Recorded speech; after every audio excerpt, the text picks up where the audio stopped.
And welcome back. Former President Trump has been handed another indictment, this time on the state charges in Georgia, accusing him and 18 others of trying to overturn the 2020 election results in that state. So John Graby from the UNH and Franklin Pierce Law School joins us now to answer some of the questions that we have here. And right away, how serious are the charges here? One of the 13 deals with that RICO law for racketeering, and that could carry up to 20 years in prison. Is jail time a serious possibility here? Yes. I mean, it's not required, but if the judge does give a criminal, a sentence of incarceration, the judge has to impose a sentence of at least 5 years. And RICO is a serious charge. So we could be looking at jail time for a former president? Yes. Now, the Georgia prosecutor talked about wanting a trial within 6 months. Is that realistic, given the number of people indicted here? And if not realistic, how soon do you think they could get going? Well, a lot will depend on how many of the people who are charged in this indictment decide to cooperate and plead guilty. Right now, if nobody does, this would be an absolutely sprawling case. And I have a very hard time seeing how that would be finished, certainly, or even within 6 months, or really ready to go within 6 months. However, if people start pleading out, as that happens, the case could simplify. So, former President Trump calling all of this election interference. In the balance of actual potential crimes on one hand, and then the political posturing on the other side, do you see the scales tipped in one direction or the other?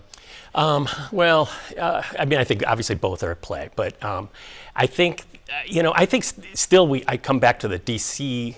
indictment, which alleges that the conduct on January 6th effectively involved insurrection against the United States government. I mean, to me, that is ultimately going to be the focal point of everything with respect to Donald Trump and his legacy. And the former president calling all of this un-American and wrong. Do you agree with that statement? I always tell my students it's. If the allegations are true, these are very, very serious crimes, and they undermine the integrity of our democratic system. So, is it un-American to be concerned about that?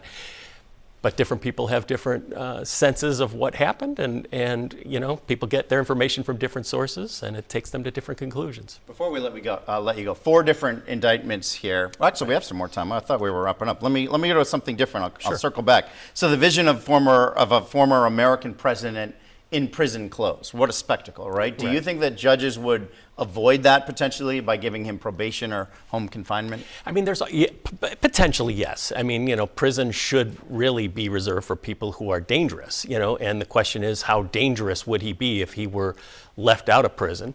That's not the only calculation, but that's really, a central focus. I do think, like right now, what he's been doing on social media would get any other defendant in a lot more trouble and bring them right up to the point of actually being incarcerated prior to trial. But I do expect that judges really don't want to do that. 4 different indictments here. How long could we see all of this going on? Well, these cases are complex as well. I mean, this certainly, former President Trump would like to have this go beyond the next election. I would expect that these legal proceedings, unless there's pleas of guilty which resolve them, I would expect that they would certainly go beyond next year. And quickly, with the 4 indictments, how do you rank them?